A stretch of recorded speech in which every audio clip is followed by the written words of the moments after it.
বড় পিঠে করব, তার জন্যে চাটনিটা আমি গুড় দিয়ে মেখে নিচ্ছি গরম করে। তিলটা আমি ভেজে গুঁড়ো করে রেখেছি, তিলে ছাই করব গুড় মাখিয়ে। দেখুন আমি নরমটাকে নামিয়ে নিয়েছি, এখন আমি তিলের ছাইটা করব।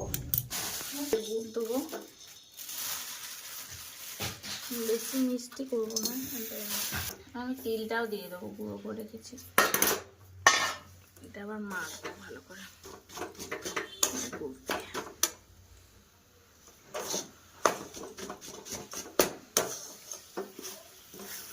বড় পিঠে তিলের ছাইটাই ভালো লাগে।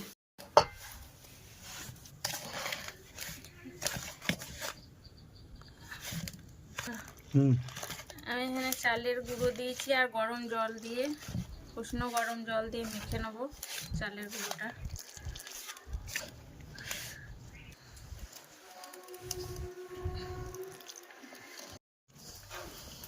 উষ্ণ গরম জল দিয়ে আমি চাল গুঁড়োটা ভালো করে মেখে নেবো থেসে থেসে।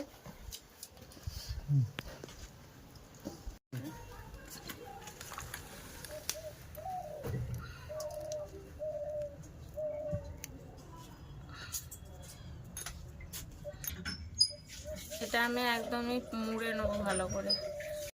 আমি এক থাল বানিয়ে নিয়েছি, এইটা আমি করেছি আর এইটা ক্যামেরাম্যান করেছে।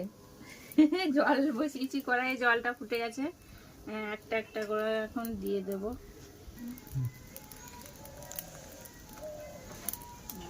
জলে সিদ্ধ করবো, জলে সিদ্ধ হয়ে যাবে, তারপর এটা উঠিয়ে নিয়ে দুধে সিদ্ধ করবো। গরুর দুধ দিয়েছি, দুধটা ফুটে এসেছে, এখন আমি ইয়েগুলো দিয়ে দেবো, পিঠেগুলো জলে সিদ্ধ করে রেখেছিলাম, এখন আমি একটা একটা করে দিয়ে দেবো। হ্যাঁ তাই পিঠেগুলো বানানো হয়ে গেছে, দেখুন কি সুন্দর লাগছে। আর এটা ভাজা পিঠে করেছি আর এটা দুধে সিদ্ধ করেছি।